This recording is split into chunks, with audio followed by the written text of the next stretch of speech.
how you pronounce your last name? Schley? Schley. Schley, okay.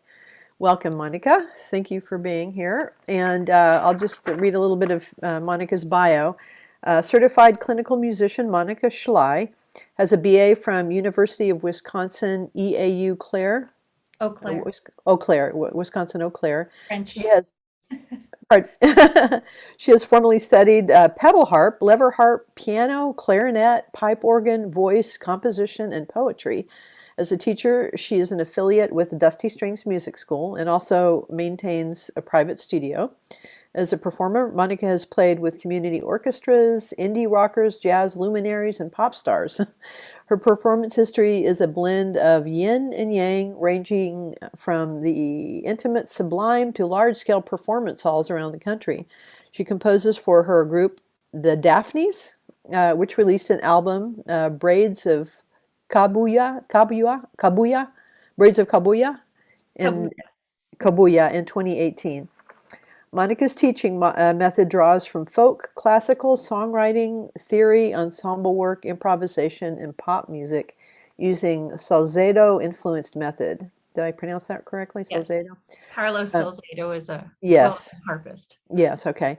She thinks that everyone's learning process is a little bit unique, just like the harp. Some of her writing can be found at www.pyrograph.com. Um, Harp Therapy Journal, Raven Chronicles, Cream City Review, and King County Metro's Poetry on Buses. She lives in Seattle with her husband, artist illustrator Stephen Schlidbach. Philpa. Schlidbach, okay, and their two young children. You can find more of her writing at Harp Escapes Videos on her website at monicashley.com. Welcome, Monica. Thank you. Thank you so much. And I have to thank you so much for helping me get in the meeting this morning, Margarita. Oh, yeah, no I worries. really appreciate that. And thanks to Mariah for inviting me to come.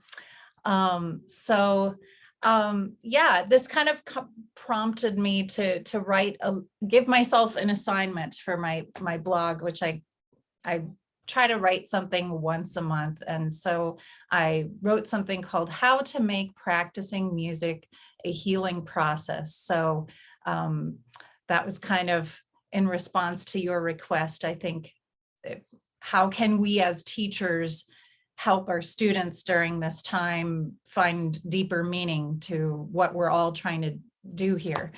So as a therapeutic musician, so I have a certification to play therapeutic bedside music, which if there's any music therapists here, you know, and as well as me, those are two different things. A music therapist has an advanced degree and they do work with music rehabilitatively, one-on-one, asking somebody to touch the instrument and play and do a specific thing. Whereas therapeutic bedside music is passive. And so what you're doing is you're just observing people and responding with music in a way that will help them. And I feel like as a teacher, as a music teacher, that has been really helpful to me on how I can respond to what my students' needs are at the time and find out what is working and what is not working. So I've got 5 little talking points here, and I'm just kind of going to jump in here. I don't do these sorts of things very often, so it's going to be sort of helpful for me to take some of my own advice here as I dip in. So the first suggestion that I have, which by the way, I'm just actually going off of my notes from my blog. So if there's anything that anybody wants to read, if you go to my website, which is just my name, monicashley.com, in the blog section, you will find what I'm going to be covering notes on how to make practicing music a healing process. So there are 5 points that I'm going to make today. And first one is just letting go and trying to practice without the fear of having mistakes and not being paralyzed before you even start, you know.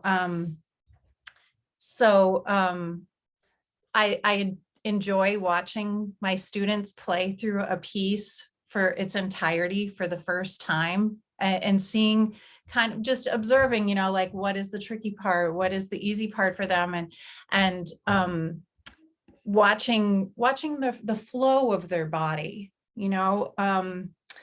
We at the harp have to be out just a little bit, so you can have tension in your shoulders, and so I observe like where people have physical tension. And then I have to tell this story. Recently I was teaching a student who, she seemed like really super stiff as she was playing, like almost like she was kind of like very, very, very tenuous about what she was working on, and this was not a new song.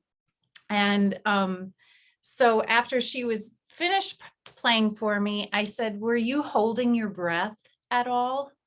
And she said, yes, like her face was scrunched up in concentration, and her fingers were so much tighter. And as soon as I asked her that, she was like, a little light bulb went off, and she didn't even know that she was doing it, and she said, "Oh, I should have known better, because I've been practicing yoga for years, and this is a major part of that practice." And so sometimes it's just an observation that we as teachers can point out as simple and as obvious as, don't hold your breath while you are practicing. We can help people work through being in the present moment with what we're concentrating on. And it doesn't have to be a very complex nature, but just the letting go of your breath. So that is my first point. I guess I'll just kind of move on from that one. So the letting go. And then the second point, or the second suggestion on how to make music a healing process, is it kind of interrelates, is to conscious breathing. And I happen to really enjoy the philosophy, and I'm not really a particularly religious person, but I've always gravitated toward certain elements of Zen Buddhism. And I really like this book by Thich Nhat Hanh called Peace is Every Step. And in this book, he has an exercise, a breath exercise, that I've found really helpful for myself when I'm practicing, and just being present when I'm playing out. And so I like to suggest this to my students too. And his exercise, you say to yourself as you breathe in, and I actually had to do this a little bit before we came on, because I was a little nervous today just coming to talk to you all. And so just breathing in, I know I'm breathing in. Breathing out, I know I'm breathing out. And if you do that before you sit down at your instrument, I think it grounds you. I think it brings you into the thing that you are going to focus on, whether or not it's playing your instrument, or, for me, changing strings, or getting ready for teaching a lesson, or whatever have you. Just taking that 5 seconds, the cycle of breath, to just really ground you. So being conscious and connecting the mind-body awareness, that is really been very, very helpful for me in passing that on to myself, my students, my children. And how can we change that too? It doesn't have to be those words. You can make it be meaningful for you. You can say, let's see, breathing in, I am aware at my instrument. Breathing out, I am here. Or, it could be related to whatever song you're working on. You could say something like inward presence, outward presence. Thich Nhat Hanh says, breathing in, I smile. Breathing out, I find peace. And just checking that within your mind as you're practicing, you know, just like asking yourself, am I breathing? Am I holding intention? Going back to the first one, am I holding intention? Am I breathing? Am I here? Am I right, like here at my instrument playing, or is my mind elsewhere? Because one thing that's really interesting about playing music that is always just phenomenally marvelous, but challenging, I think, is as we read music, especially the complexities of it, you are in the moment of playing that measure and those particular notes, but you are also looking ahead a couple beats, maybe a whole bar, maybe 4 beats, you know, you're looking ahead. And as a harpist, I have to do that with pedals and lever changes. So I have to really look ahead, but how can you also be present? Like it's a very strange dichotomy, and I think it's an amazing challenge. And that's one of the cool things about music, is that even the masters are forever still challenged by music. And I think that's just what's so mystical and beautiful about music, is you're always learning and growing. So that's one of my favorite challenges, I think, is how do I look ahead to the future measure, but also still be in this present moment of this present time, this present beat. I know these are minuscule things, right? You know, 2-3 beats are small compared to a large expanse of time, but that's what we're doing. We're musicians and we're music teachers, and that's what we need to be focusing and proficient at, and being able to share that with our students. So I will just say, if you want to create a personal mantra, to just kind of practice that as you sit down at your instrument, that might be kind of a fun little challenge. And hopefully connect you to a present moment and the conscious breathing, which will help energy flow through us, and I think help us be more present and grounded. So I'm going to move on to the third point now, which is intention. And intention for me sort of came about at the therapeutic music bedside. I feel like a lot of these things are interwoven in my life. I became a music teacher probably about 7 years ago. So not really I've been a lifelong musician. I started piano when I was 4. So that, to me, I still feel like I'm a very, very new music teacher, and I have so much to learn, and there's so much I don't know. And I'm constantly trying to figure out how can I be a better music teacher.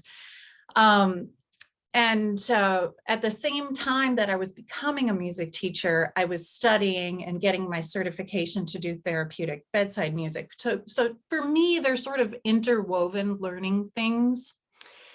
And as a certified clinical musician, it was a 2-level process that I took the course with Lori Riley.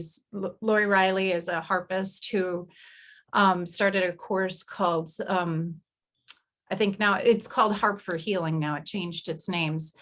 But we had to take essentially what is like the Hippocratic Oath, which is like what nurses and doctors have to take. We had to, make some sort of vowed promise similar to that, which is basically a law of doing no harm.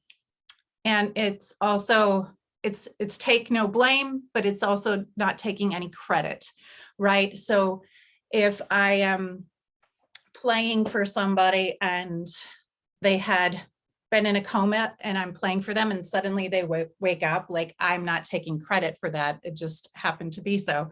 Similarly, if I'm playing for somebody and they go into cardiac arrest, I'm not going to blame myself, but I am going to respond to the situation and stop what's happening. So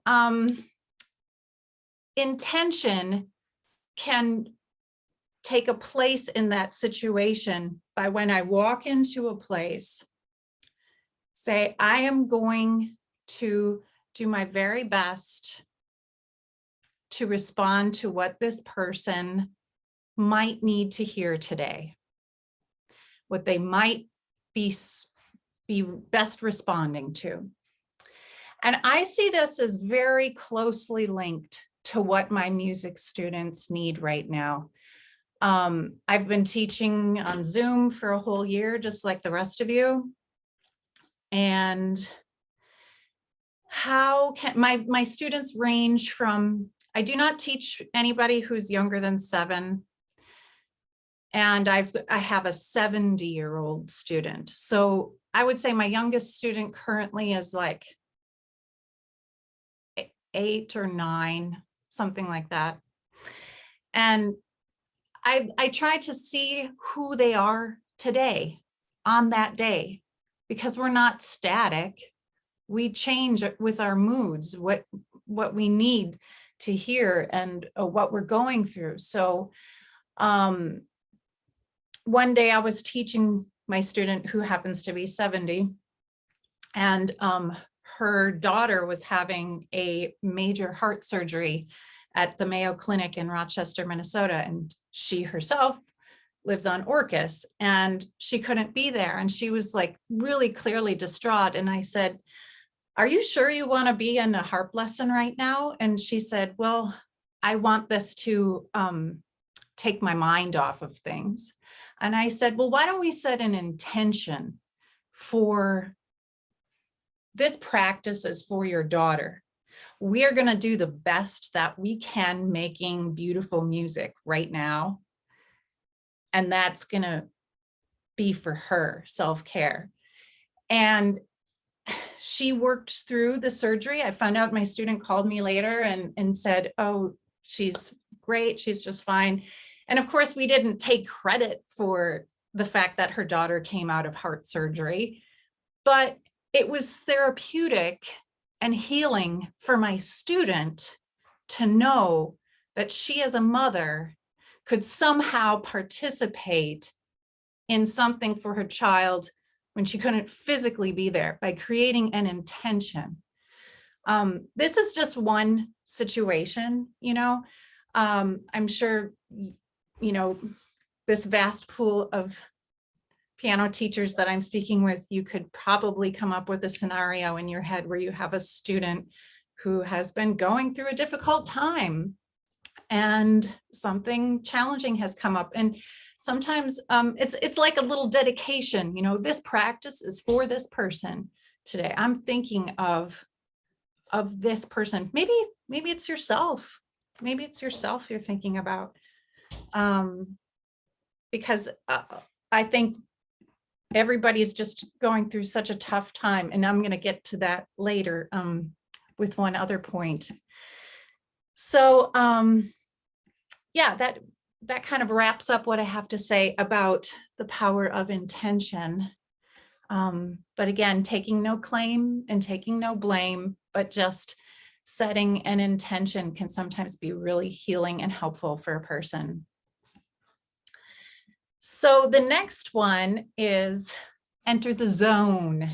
And personally, I think this is kind of one of my favorite things. It's kind of like, jazz musicians and jam bands and Celtic circles. It's like when you just, I think we're all so hungry and just like waiting to play music together so badly. One of my favorite things I love to do with my students, I cannot do right now. And it just, it makes my heart sink just a little bit, but I love to practice. And maybe you guys do this too with your, like say you play the left hand and I'll play the right hand and vice versa. And you swip swap and just somebody lays down the rhythm and another person gets to improvise. And that's how we can enter the zone, but it's hard to get to that zone over Zoom. There is no Zoom zone. This is as good as we go sometimes with, I know there's like plugins or something with latency. And I feel like I'm just not quite so savvy with figuring all of those things out. So I'm holding out until I can still do those things in person.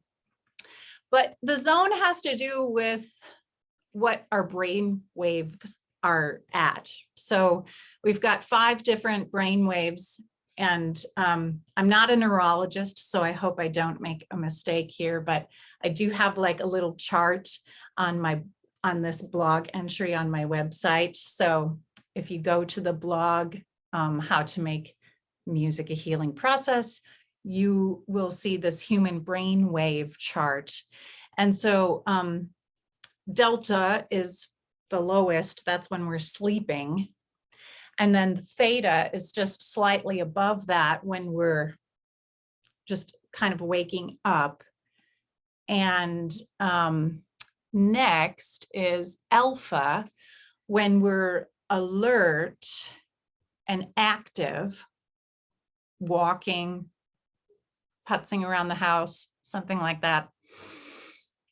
And then delta is when we are learning.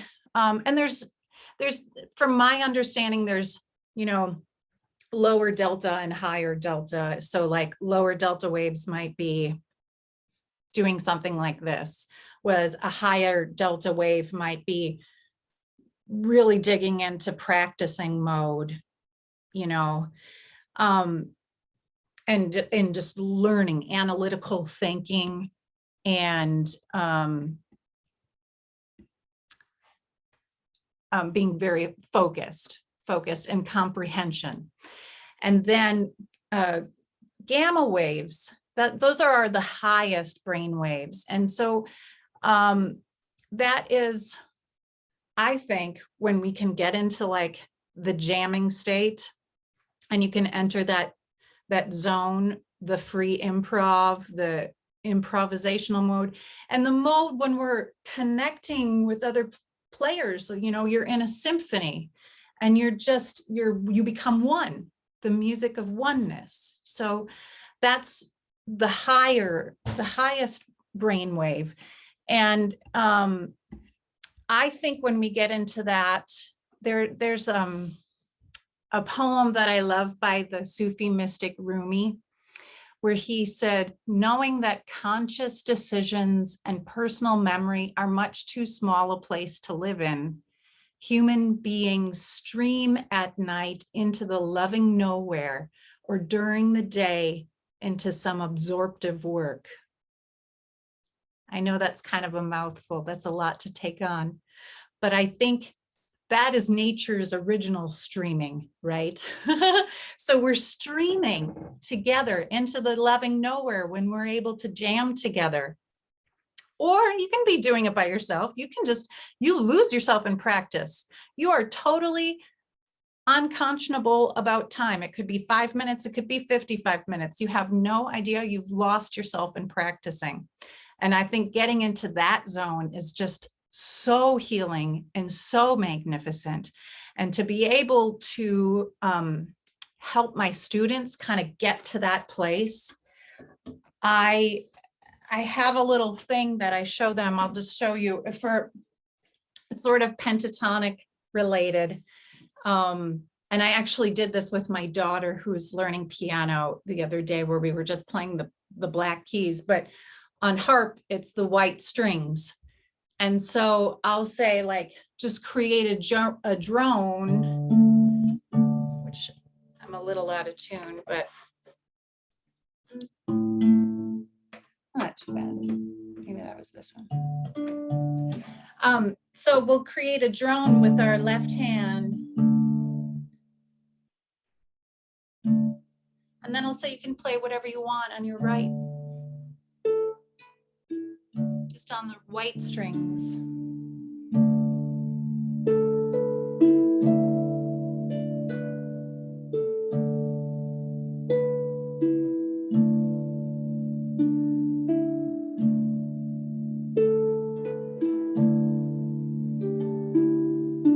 And this could go on, and you can do all kinds of different variations, and you can make it be more rhythmic. You can switch where you do the rhythm. If your rhythm's in your right hand, you can make it be in the left hand. You can do all these sorts of games and totally lose yourself in this activity. It reminds me of wind chimes.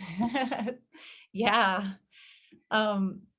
So that to me is like one of my favorite things to help students find that place where you lose yourself in the music. And it just is this healing, the wind chimes, it just, the sound washes over you. Let your instrument take you to another place.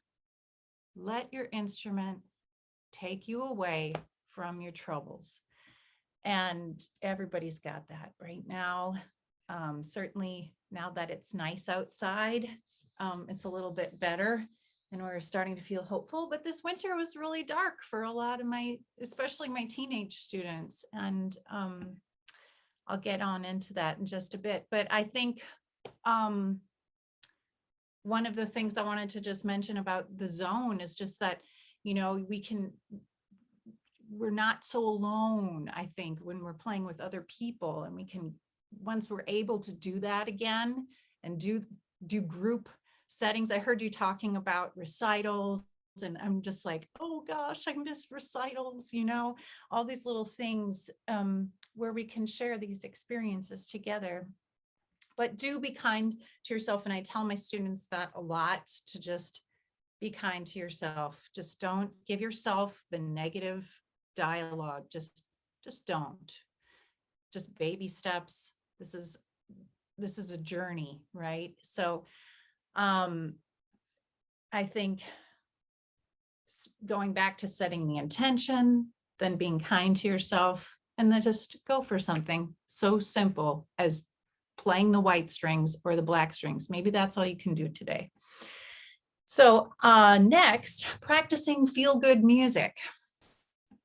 So for a couple of my students, I want to bring up, by comparison, two different students that I have that are the same age. They're about 15 years old. And I have been teaching both of them about the same amount of time, maybe about 5 years or so. And feel-good music is whatever makes you feel good at that time. So maybe it doesn't have to be like, you know, a big get up and jump around and say, yeah, anthem-y piece. It's not a major, it doesn't have to be major key. It doesn't have to be super positive. I mean, I have this student, I'm going to give her as an example. I did this arrangement of Poor Wayfaring Stranger. I don't know if anybody knows that tune. It's an American folk tune. I'll just play a little bit if you don't know what I'm talking about, but it's a minor key piece and it's pretty mopey.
It's a death tune too. Poor wayfaring stranger, while I'm traveling through this world of woe, yet there's no sickness, toil, nor danger that this bright world to which I go. I'm going there to see my father. So we're talking about going up in heaven. This is a tune that was written after the Civil War. I'm going there no more to roam. It's just like an everyman song, right? The journey of every man just toiling through the world of troubles. Oh, so I played this for my 15-year-old student, and I'm telling you, this girl, this is like her favorite song in the world right now. And just is like, just resonated with her. It just, hit her to the core. Oh, I'm seeing, yes, there is an African American heritage from this tune. I'm seeing like a lot of messages pop up here from, yeah, it's definitely a sad song for sure. And so it was just like from death. But also I think like that is what is how people were feeling during this time when this winter, like this winter was super dark. It was very, very challenging. And so this girl was resonating, and this was her feel-good music. It is, you know, it was super depressing for somebody else, but for her, it was her feel-good tune. And it's like still her go-to tune 4 months later. Like she still wants to play it for me. Then another girl, same age, her feel-good tune, she gives me Isn't She Lovely by Stevie Wonder. I don't know, you may know this one.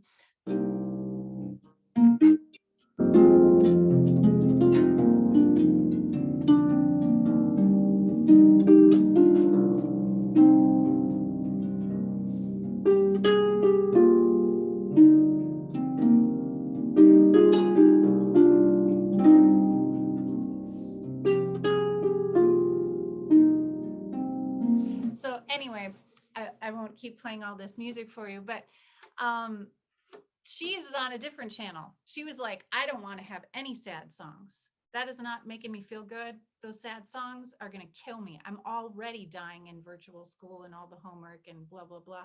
So don't give me that. So she's working on this and then some other classical pieces. But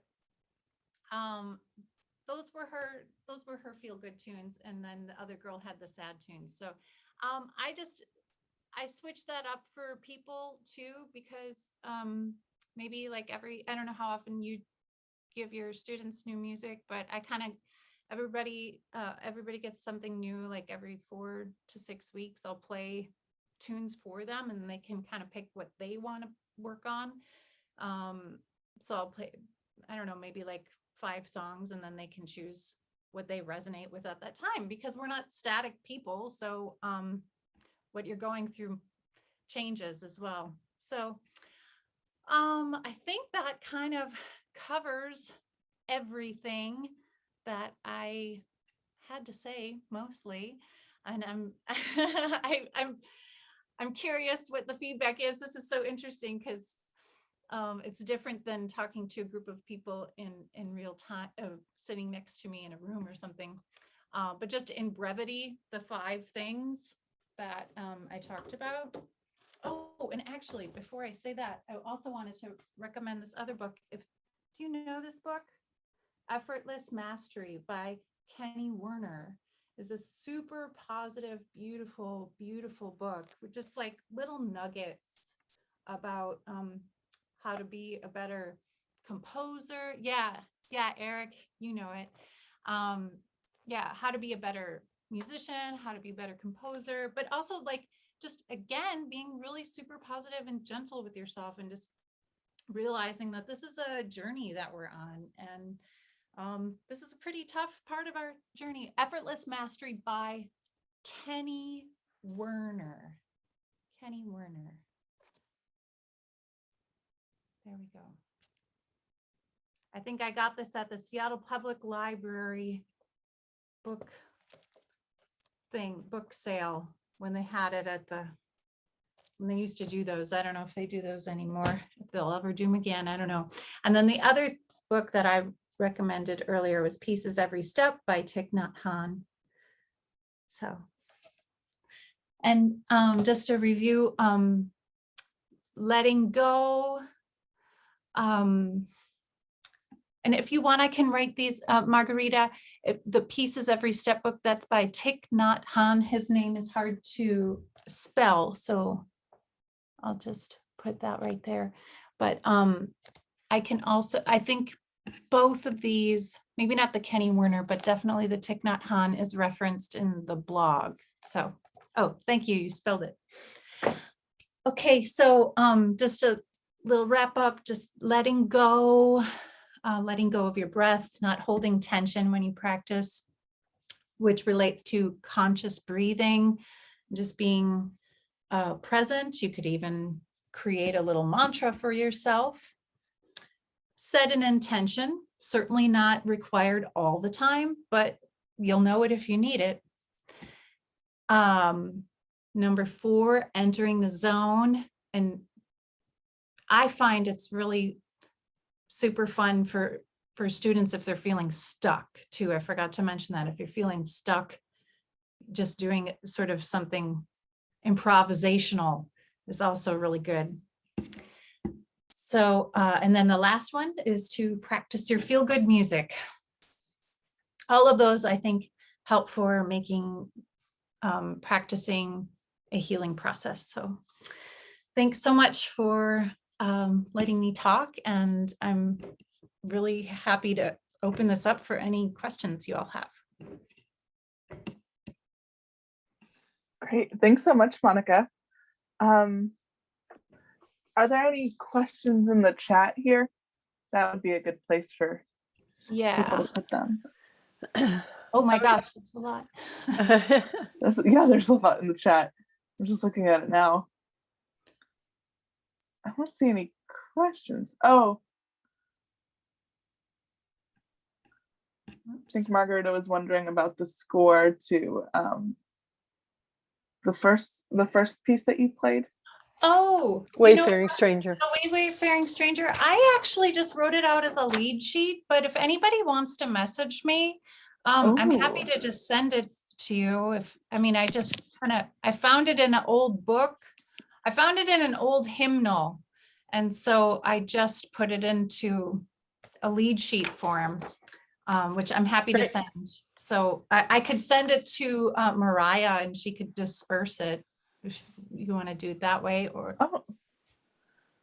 Great. Yeah, I think that'd be good. And then anybody who wants it can just email Mariah. Mhm. Is that okay, Mariah?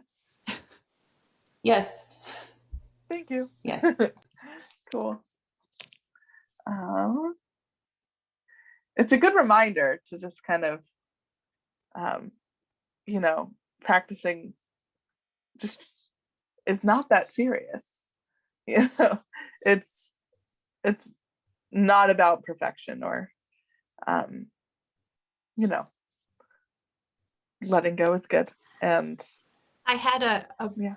poetry professor in college who would say, please do not sit down and, write. As a writer, you write every day. In your journal, you write every day. As a musician, you practice every day. Please do not sit down at your craft and say, I am going to commit poetry today.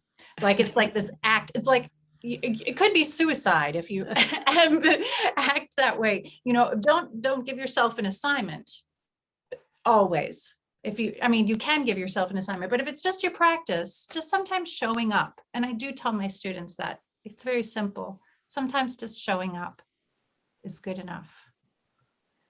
Yeah, that's good advice. Yeah, that could be part of the intention. I had a question, Monica. So obviously you've been playing harp a very long time, and I just wondered, when you made the shift toward this part of your journey in terms of healing music, you know what I mean? Like was there some event that happened that drew you to that, or have you just always been drawn to that? Or no, I was not drawn to that always. I spent a good portion of my learning not being interested in that, even though people would tell me, oh, you played the harp, you could like play for people in the hospital or something. And I was like, no, why would I? But I did, I became a mom 10 years ago. My daughter's 10. And one thing I wanted to do is give a natural birth, which sounds really painful. And it was, but I've always had a really low threshold for pain.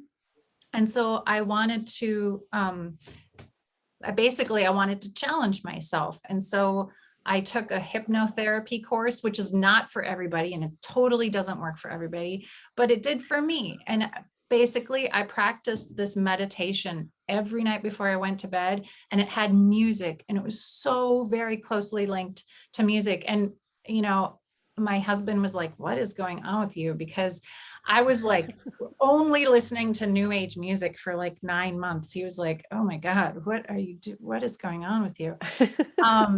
But that really changed me physiologically in a sense where I was able to physically do the thing that I wanted to do. And I actually was able to give not one, but 2 natural births to both of my children. My son is 3 and my daughter is 10. And that's a miracle, because as anybody who's a mom knows, that's really hard. I mean, and modern medicine doesn't really want you to go that route. Sometimes they want you to take all the drugs, and sometimes that's totally fine if that's what you want. But for me, that is what sort of was the catalyst, is just realizing that music played such a huge part in my physically being able to relax and be in control more in between my brain and my body. And I'd never experienced anything like that before. Wow. And so you just naturally got more curious about it and started reading, Yeah, well, then exploring it it was more. also, then it was, I won't also ignore the fact that, at the time I was playing with a lot of groups that we were like, say, anybody who performs as a musician, people go out at 10 at night, you don't get home till 1 a.m. or whatever. And I had a small daughter. I couldn't be like lugging my harp out at 12:30 in the morning anymore. That was just not, I wasn't interested in it. And I needed to make a transition. And so I also found out I had taught my harpist friend, some of you might know, Leslie McMichael, who lives on Vashon Island. She teaches Suzuki method. She taught for her students something called Vashon Island Harp Camp. And so she invited me to be a guest. And the other harp guest teacher was Lori Riley, this woman who's a pioneer in therapeutic bedside music. She's a world pioneer. She's written many books and started programs. So when I saw her books at Leslie's house, I was like, oh, what is this about? So it kind of coincided with me being pregnant, me wanting to change something, and then me finding out that I'd never heard what therapeutic bedside music was. I had no clue. So all of those things kind of happened at the same time. Cool. Thank you. Interesting story. Oh, Leslie taught your daughter for a little while. Yeah. Yeah. My daughter's a harpist, so Oh, yeah, she plays levered harp. Yeah. It's beautiful. So we love listening to her play. Yeah. She studies with John Carrington now. She's been playing with him for about 5 years now. wow. Yeah.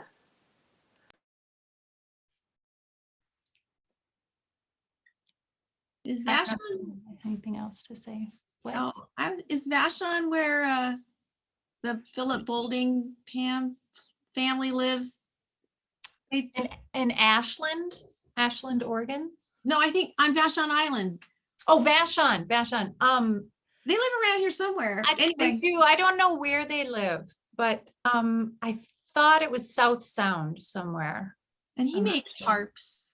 He does. He makes, in fact, I could be wrong about this, but I think he was actually a mentor to Ray Moore's at Dusty Strings. Yeah. So Yeah, because a long time ago, Philip would make small harps and dulcimers, and then he would have classes at Pike Place Market. oh my gosh, wow. That Yes. must have been a while back. I've lived in Seattle 20 years. I don't remember anything. I don't remember hearing about that. That must have been a while back. That's a while back. He's sweet, and I don't know. I really like the harp community here. We have our harp society is, we still are meeting on Zoom and things, but this is the time that you do that. But I do feel fortunate to have a community such as yours too. just having colleagues to kind of bounce ideas off is really super helpful during these times. Yeah. And it's still, even though Zoom is compressing everything, your music is really coming through to the rest of us. Oh, okay. And your thoughts. I mean, it's always good as a teacher to hear, to be reminded that it's okay to play the piano or your instrument and just play whatever you want. Right. Yeah. You don't still have it? Yes. Okay. I just was wondering about something too when you were talking about being in the zone and just that there's no Zoom zone. I like that concept, and what it made me think about is like, one of my joys of playing sometime is just in a live situation with other musicians is that physiological thing that happens. I don't know if it's like the vibrations of the music going through your body or the the airwaves. I don't know, but it's just it resonates, of course, absolutely in a different way than Zoom. So I think that for me, that's been very challenging just as a teacher and trying to give my students that experience of that actual, whatever that physiological thing is that happens when the music is played live and it hits your body, or, vibrates in your body, you know what I'm saying? So it's very interesting. Yeah. So That's I don't know if you, really good. I know one of my colleagues at Dusty Strings has been really super on top with Zoom lessons and sharing information on what he has gleaned about, I guess, Zoom compresses the sound waves in a certain way. And I think that you can get a plug-in to change that.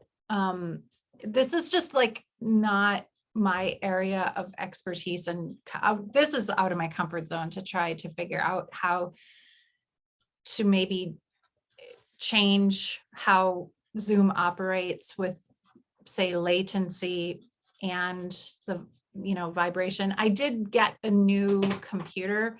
I noticed that some people where I'm in a meeting.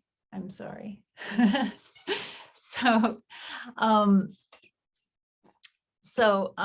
I just haven't experienced that where I want to go try to improve that because that's just out of my comfort zone. But I know exactly what you're talking about. I kind of think like that concept of 1 + 1 = 3, where we're playing together and then we feel the whole sound chamber vibrate, and especially if there's an audience, then there's that audience energy feeding back, and and it's like performers are really, really hurting in a sense where we're half of what we're doing, why we want to do it, just doesn't exist anymore at this time. yeah. Hopefully soon change.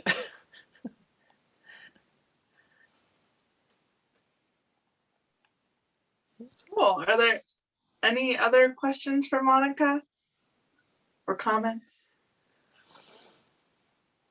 No. Oh, okay. Well, great. Yay. We've just done it. Say Thank you so much. you. Thanks, Monica.